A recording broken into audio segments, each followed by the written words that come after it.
Husuken poliklinikka-osastointia Harjula. No tässä on Paajanen, hei. Hei. Mä olisin ihan kysynyt tollaista, että mun poika on ekan luokalla menossa nyt kouluun ja sit mä ajattelin, että jos noita hörökorvia voisi leikata. Millaisia hörökorvia te leikkaatte?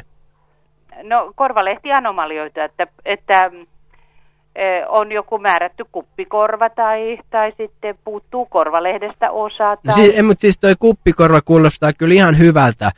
Siis kuppikorva ei ole sama kuin hörökorva. Just joo. Niin. No, mutta se kuulostaa kyllä hyvältä. Onko teillä jotain esitteitä, että näkisit, jos haluaa tollasen? Ei ole. Joo. Eli minkä kokoiset on mahdollista saada? Siis nämä on ihan mahdottomia kysymyksiä puhelimessa vastata, että sehän riippuu ihan ihmisen kasvoista. Niin nyt hänellä on ihan tavalliset korvat ja ne on niin kuin melkein päässä kiinni, mutta mä ajattelin, että... No ei niitä silloin voi korjata, jos ne on jo tämän näköiset. Että ne on melkein päässä kiinni. Että ne on semmoiset, että ne on niin kuin norsun korvat, että heiluttaa Niin, mutta just tollainen, että jos joku niin kuin Dumbo-asetelma olisi se lopputulos, että me saataisiin... Ei lopputulos, päinvastoin. Dumbosta korjataan semmoiset päätä myöten olevat. Siis meillä on tällainen tilanne, että siis mun poikani parhaalla ystävällä on myöskin hörökorvat ja he myöskin pukeutuu ihan samalla tavalla. Että me saataisiin niin kuin nämä kuppikorvat vaikuttaa just oikealta. Siis te haluaisitte leikata lapselle ne hörökorvat? Niin just, tehän leikkaa... Normaalit korvat muutettaisiin hörökorviksi. Niin eikö te leikkaa hörökorvia? Siis jos lapsi on saanut syntymässään hörökorvat ja joutuu esimerkiksi koulukiusauksen kohteeksi tämän takia, niin silloin korjataan niistä, pyritään korjaamaan normaalit, mutta ei päinvastoin. Just joo. No, ei päinvastoin. Mutta pystyykö te leikkaa päinvastoin? En minä sitä osaa sanoa yhtään.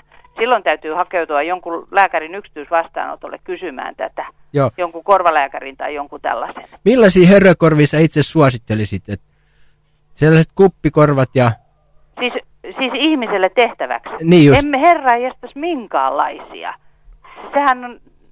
Sehän on niin suuri kiusauksen kohde, että en missään nimessä. Päinvastoin sen takia juuri niille leikataan pois niitä kuppikorvia. Niin just joo. Että ei tää ole mikään, että kaverit haluaa olla samanlaisia. Samanlaiset jalkapallotkin. Ei missään nimessä. Niitä ei yhteiskunta maksaa tollaisia korjauksia ollenkaan. Se menee silloin ihan privaattisektorin tiliin, että silloin saa mennä kysymään privaattisektorilta, yksityispuolelta, jos joku suostuu sellaiset tekemään. Tavallaan se on kiva kuulla, koska itse asiassa tämä on Radio Kiss FM, Timpe ja Sirkku, huomenta. Huomenta. Ai. Vai niin. Mutta et ei irtoisi hörökorvia lapselle. Ei varmalla irtoa.